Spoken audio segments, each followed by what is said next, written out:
اور آپ سنن ترمذی کی وہ حدیث بھی دل پہ لکھ لیجئے، آپ علیہ الصلاۃ والسلام نے فرمایا جب بندہ اپنی زبان سے جھوٹ کا ایک جملہ بولتا ہے فرشتے 1 میل اس سے دور چلے جاتے ہیں۔ اس کے منہ سے ایسی بدبو اور ایسا تعفن اٹھتا ہے کہ فرشتوں کے لیے وہاں ٹھہرنا مشکل ہو جاتا ہے۔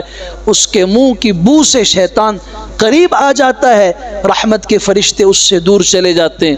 هل انبئکم علی من تنزل الشیاطین، میں تمہیں بتاؤں شیطان کس کے پاس اترتے ہیں، کس کے پاس شیطان ڈیرا ڈالتے ہیں؟ تنزل علی کل افاک اثیم، جو شخص جھوٹ گڑنے والا ہو، گناہ گار ہو، گناہ کرنے والا ہو، شیطان اس کے پاس آتے ہیں۔ اور نہیں، اس گناہ کی نحوست کا اثر کیا ہوگا؟ کلا بل ران علی قلوبہم ما کانوا یکسبون، ان کے بدعملی کی وجہ سے ان کے دلوں کے اوپر زنگ لگ جائے گا۔